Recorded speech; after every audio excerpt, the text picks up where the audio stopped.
कोल्हापूरच्या ओसाड माळरानावरती छत्रपती राजाराम महाराजांनी उभारलेल्या विमानतळानं आता चांगलीच कात टाकल्याचं पाहायला मिळते।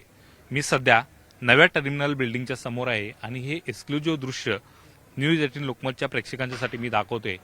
अशा पद्धतीनं आता नवे टर्मिनल्स आहे ते कोल्हापूरच्या विमानतळाच्या समोरचं आपल्याला पाहायला मिळते। ऐतिहासिक लुक आहे तो या विमानतळाला देणार आहे। ज्या पद्धतीनं कोल्हापूरची ऐतिहासिक परंपरा आहे ती जपण्याचा प्रयत्न या टर्मिनल बिल्डिंगच्या माध्यमातून आपल्याला या ठिकाणी दिसतोय। या ठिकाणी दगडी कमानींचा सुरुवातीलाच आहे तो भाग आपल्याला दिसतोय आणि त्यामुळे ऐतिहासिक सौंदर्य आहे ते विमानतळाचं आपल्याला दिसून येते। आतमध्ये जसं जाईल तसं अत्याधुनिक सोयी सुविधांनी सज्ज असल्याचं हे विमानतळ आपल्याला प्रामुख्याने या ठिकाणी दिसून येते। आतमध्ये पाहायला गेलं तर ऐतिहासिक लुक आहे तो आतमध्ये सुद्धा जपण्याचा प्रयत्न आहे तो केलेला आहे।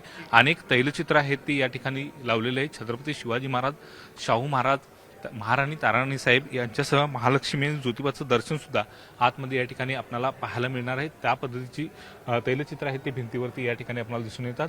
याशिवाय पाहायला गेलं तर समोर बॅगेज चेकिंगचं काउंटर सुद्धा आहे ते आपल्याला दिसून येते।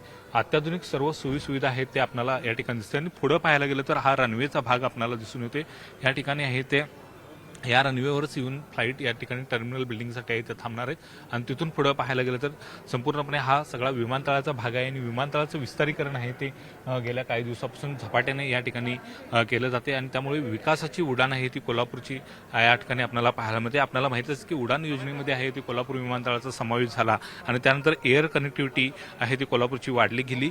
मात्र विमानतळाची धावपट्टी अरुंद असल्याने आणि नाईट लँडिंगची सोय नसल्यामुळे त्यामध्ये मर्यादा येत होत्या आणि त्या अनुषंगाने भरीव असा निधी या विमानतळासाठी दिला गेला आणि त्यानंतर या ठिकाणी पाहायला गेलं तर एक अत्याधुनिक सर्व सुविधांनी सज्ज असं हे विमानतळ आपल्याला या ठिकाणी दिसून येते। सुमारे 272 कोटीच्या निधीमधून ही सगळी विकास कामं आहे ती होताना पाहायला मिळतात आणि सुंदर अशी टर्मिनल बिल्डिंग आहे ते 72 कोटी रुपये खर्च करून या ठिकाणी बांधली गेलेली आहे आणि या विमानतळाचं सौंदर्य यामुळे अधिकच खुलून गेल्याचं आपल्याला पाहायला मिळते। उजाळेवाडीच्या माळरानावरती खरं तर ही विमानतळाची उभारणी करण्यात आली होती, मात्र अनेक वेळा ह्या विमानाची कनेक्टिव्हिटी आहे ती तुटली गेली होती, विमानसेवा नियमित होत नव्हती आणि त्यामुळे ही सातत्यानं विमानसेवा आहे ती नियमित सुरू राहावी यासाठी सगळेच प्रशासन आणि लोकप्रतिनिधी प्रयत्न करताना पाहायला मिळाले।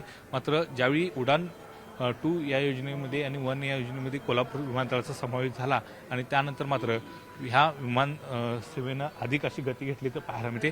या ठिकाणी समोर जो स्क्रीन आहे या स्क्रीनवरून आपल्याला पाहू शकतो की कोणकोणत्या फ्लाईट सध्या आहे त्या कोल्हापूरपासून सुरू आहेत। बेंगळुरू, मुंबई, हैदराबाद ह्या सगळ्या फ्लाईट आहेत ते या कोल्हापूर विमानतळावरून सुरू असल्याचं आपल्याला पाहायला मिळते आणि ही कनेक्टिव्हिटी अधिक वाढवण्याचा प्रयत्न आहे तो या ठिकाणी आपल्याला दिसून येते। समोरच पाहायला गेलं तर अंबाबाई जी कोल्हापूरची देवता आहे, 3.5 शक्तिपीठापैकी एक म्हणून ज्याची गणना केली जाते त्या अंबाबाईचं या ठिकाणी पोस्टर सुद्धा आपल्याला पाहायला मिळते, चित्र पाहायला मिळते। या ठिकाणी ज्योतिबा, पन्हाळा आणि इतर जी मंदिरं प्रसिद्ध कोल्हापूरची आहेत ती सुद्धा या भिंतीवरती आपल्याला या ठिकाणी दिसून येतात।